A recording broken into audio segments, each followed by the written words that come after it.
Art Williams has spoken to many business groups throughout the years. The following speech was delivered to the 1987 National Religious Broadcaster Convention and has become a classic example of Art's philosophy on winning in business.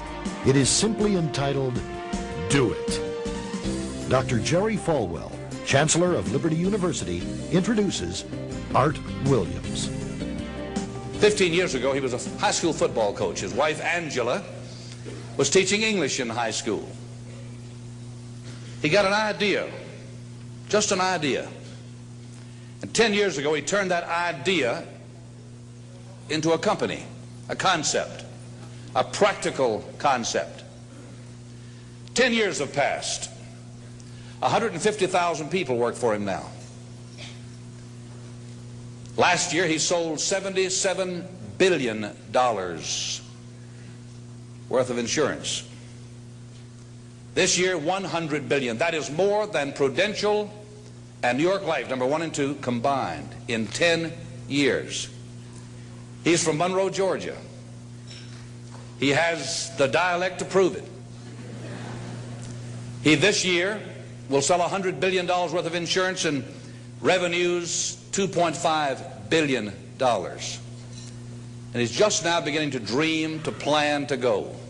Art and Angela Williams have 2 precious children, Art the third and April, their daughter. He is chairman of the inner council, the inner circle of our ministries, and a personal and a dear friend. He is a born-again Christian, as each of his family members, but he's an entrepreneur. And Dr. Armstrong has asked him to come tonight and talk to you about what he knows most and best about. And having been in one of his sales meetings last Thursday in Palm Springs, you know, I usually go out preaching and I try to wake up religious morgues, and most of the places, a lot of the places I go don't need a revival, they need a resurrection. But he asked me to speak to his group of national sales directors, and I had to work hard at getting up where they were and not appearing as a backslidden preacher. This man, I repeat, is the leading entrepreneur in America and a friend of NRB, and I introduce you to you, Mr. Art Williams.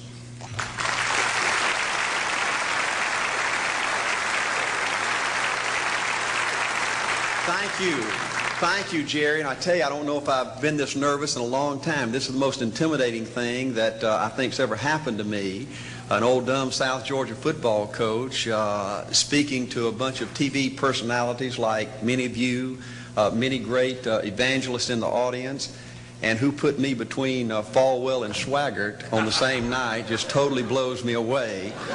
But I'll try to give it my best shot. I was asked to talk to you about how to win in business. I think it's a good subject for you to think about, because I believe business in America is in a crisis situation today. All you have to do is read the paper and every month see our trade deficit, and it's just a very depressing situation. And to speak to you about how to win in business, there's a lot of obvious things I could talk about. You first have to find a need. You've got to fill a need for a consumer out there. You've got to have a market. You've got to have somebody to sell your product or your service to. You've got to, if you really want to get big and win big, you've got to have a uniqueness. There's got to be something a little bit different from you than all of the competition out there. But by far the most important thing you've got to have to win in business in these United States today is a very unique kind of mental toughness. I believe the difference in winning and losing in the free enterprise system is so small, it's almost too scary to talk about. You can do 99% of the things right in business, and yet if you don't possess what I call that winning edge, that mental toughness, folks, it's impossible to win. I believe the thinking in corporate America has been screwed up over these last 20 or 25 years, and I believe this screwed up kind of thinking started in our big liberal universities today. I believe a college degree in business from most universities today is not worth the paper it's written on. I just had a son graduate from the University of Georgia a few months ago. The reason I think that is because most of these professors in most of these universities today hadn't got enough common sense to get in out of the rain. They don't have any idea what it takes to win out there in the real world. They deal in a bunch of theory. These people have tried to fill up corporate America with this kind of thinking. These are the special people. If you're born rich, if you're born on the right side of the track, they rule you, the privileged class in America. If you're born poor from an average, ordinary background like I came from, they say you're supposed to give up all your big dreams and all your big ambitions and all your big hope. If you have a high IQ, they rule you brilliant. If you have an average IQ like me, they say you ought to drive a truck or be a janitor.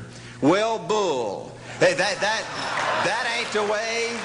That ain't the way it is, and that ain't the way it ever was. They ain't nobody ever designed a test, nor will they design a test that can measure the heart of a man or a woman. The things that are unique to winning in business in America today are not outside artificial things like IQs, college board scores, college degrees, and stuff like that. The key to winning in these United States is what's inside a person. It's your integrity. It's your people abilities. It's your character. I believe in developing this winning edge. I've got 10 or 12 points that I won't be able to go over with you tonight, but let me just give you a flavor of what I think you've got to do to succeed in these United States. Number one, you've got to get excited. Folks, I don't believe anybody will ever tell you anything more important than this in winning in these United States. 90+% of winning in anything you try to do in America today, you've got to be excited.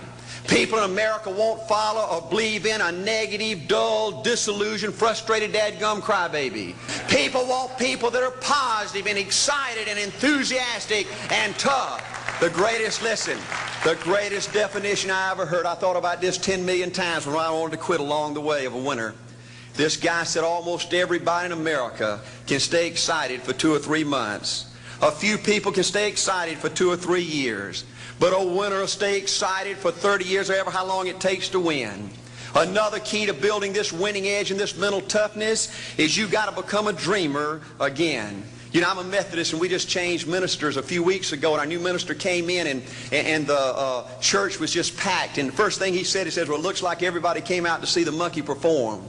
And the second thing out of his mouth, he said, for a church to be a great church, you got to have a dream. If you don't have a dream, you're dead. And boy, I sat up and I said, man, me and this guy are going to get along good because he knows what he's talking about. See, folks, I believe in order to win, you got to feel good about yourself. When I was coaching football for 7 years back in Georgia, and I had a paddle in my coaching office, and it was about this thick and this long.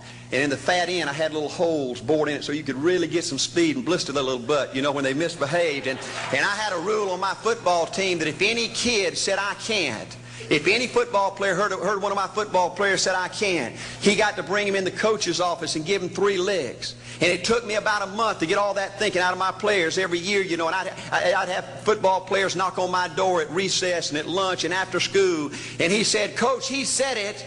Coach, he said it. And I'd make that kid bend over and I'd give that other kid the board. He'd bust him 3 times. And folks, it didn't take long. You couldn't create a word game to get one of my kids to say I can't. Bring it home a little bit more personal. When April and little Art were just this little and could understand words, every time they said I can't, I made them do 3 push-ups. Folks, there ain't nothing you can't do in America if you want to bad enough.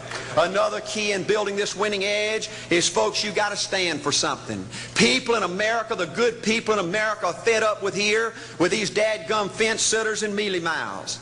Corporate America has an especially black eye in business today. Most people in America think you can't find a company. They think you can't find a salesperson that'll tell you like it is and stand behind their word. They think these companies will sell anything, say anything, just to make a sale, just to make a profit. Well, you know what? Folks, if you want to win in the free enterprise system in America today, you got to stand for something. And another point, thank you, is yes, you're going to be controversial. Folks, if you want to win in these United States today, just get ready. You're going to be controversial. The only way not to be controversial is to be average and ordinary. They just call me anything but average and ordinary. Now, I know some of you might say, well, you know, I don't think I like Art Williams. You know, he sounds like an old tough butt to me. Well, folks, I'm telling you, you can be good and tough at the same time. I bet nobody's ever talked to a religious broadcaster like that.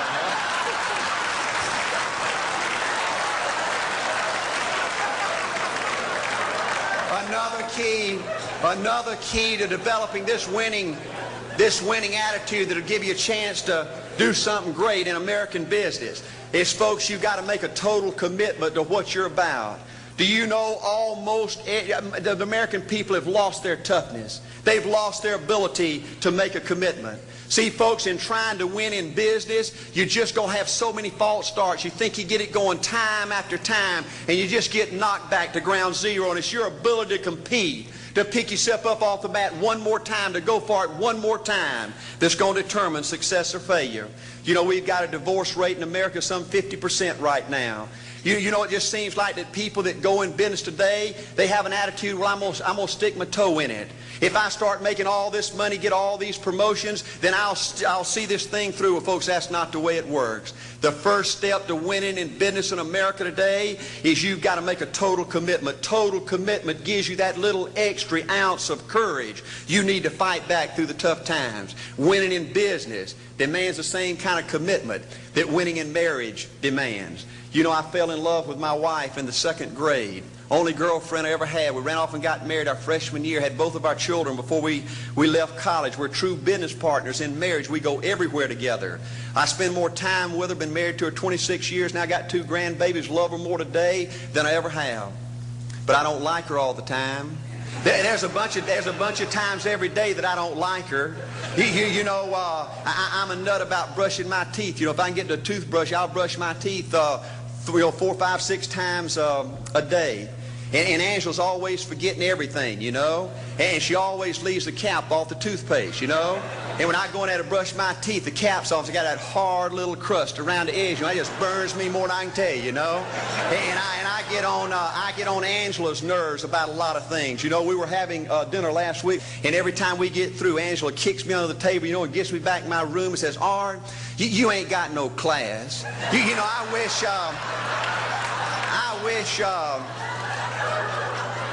wish, Art, you could learn to eat with your mouth closed, you know. But see, folks, if you want to win in business, everything's not going to work out like you want it to, but you got to be committed. I want to have great kids. I want to have a wonderful relationship. I want to have tremendous grandbabies. Another key in building this winning edge in business is you've got to learn to treat people good. Another thing that these universities pollute America, corporations with, is this attitude, you better not get to know your employees. You better not become friends or get to know the spouse or the children of your employees, because you might have to fire them, you might have to reassign them. And if you're close friends, you can't manage people in a tough-minded way. Bull. Folks, the only way to manage people and get the most out of people is treat them good. Learn to love them and care about them. Yes, it hurts from time to time, but it's the only way. You know, everybody you work with in business, you've got to look at them and pretend there's a flashing sign on their chest. And everybody's asking you, make me feel special. Make me feel important. Say something good to me. I want to be somebody. Another key of winning in business in America today is, folks, you've got to establish the right kind of priorities. First company I went with 15 years ago was ITT. When I was out there struggling, dying every day, wanting to quit and go back in coaching 1,000 times, my first heroes in this business were vice presidents at ITT making $40,000 or $50,000 a year. And I said, man, if I could ever get to be that kind of person, it'd be a dream come true. I couldn't want any more out of life. A few years later, I earned the right to get promotions to that level and found so many of my heroes in business, their personal lives were a disaster. They were alcoholics and divorced 3 and 4 and 5 times. I just read an article by the author of In Search of Excellence, and I saw where he says, I can't find evidence of any successful business person in America that's not tunnel vision, that just doesn't give everything to business. Folks, I said back then, 15 years ago, that if that's the price you've got to pay to win in business, it's not worth it. 15 years later, a multimillionaire. Folks, I can stand and preach to you that you can't separate your personal life from your business life. God's got to come first. Your family's got to come second, and business has got to come third. And I believe if you have a lousy spiritual life and a lousy personal life, long range, it's going to be devastating to your business. Another thing in building this winning attitude.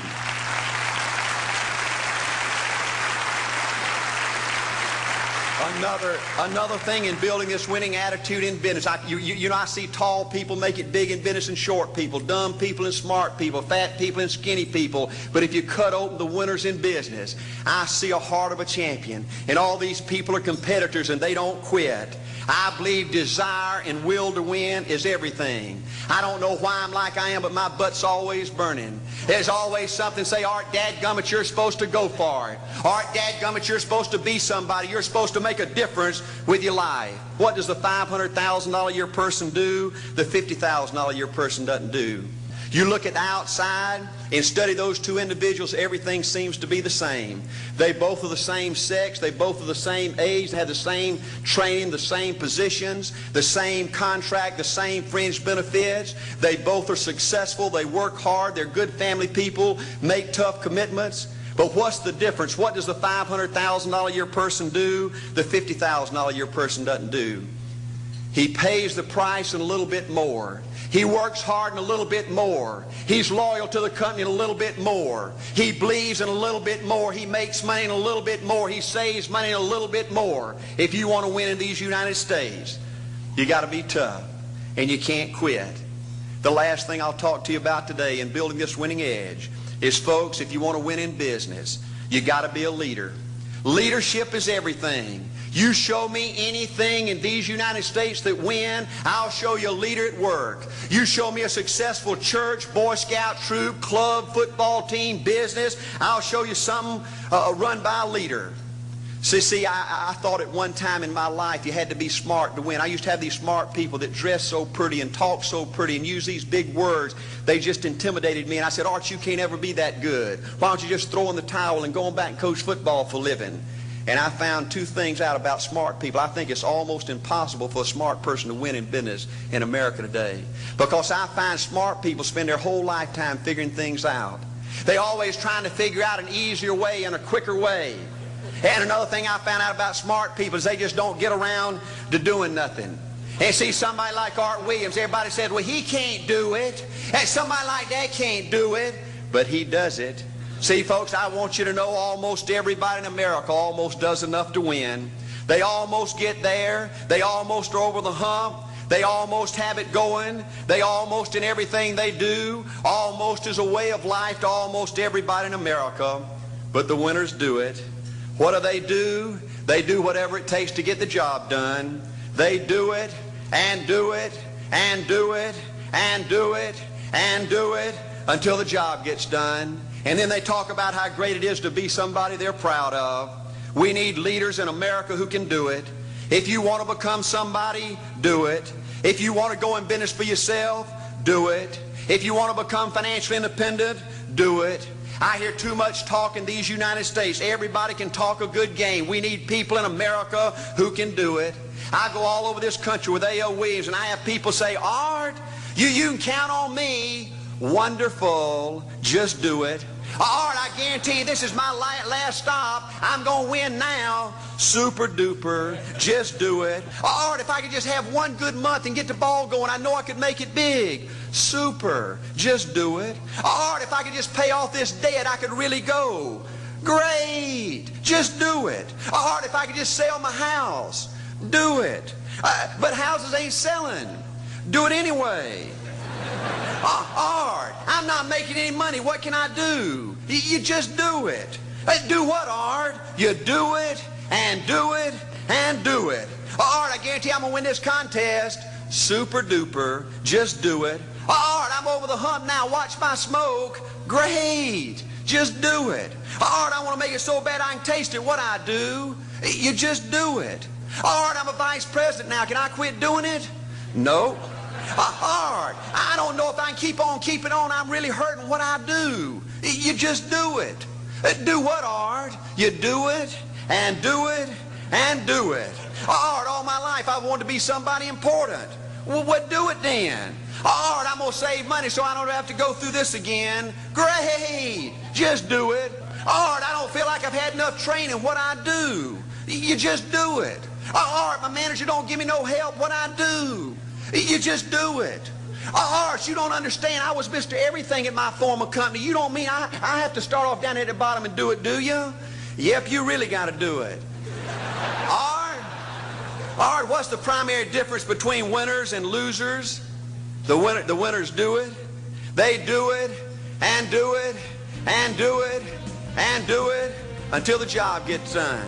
And then they talk about how great it is to finally have achieved something unique and how glad they are that they didn't quit like everybody else and how wonderful it is to finally be somebody they're proud of and make a difference with their life. Thank you.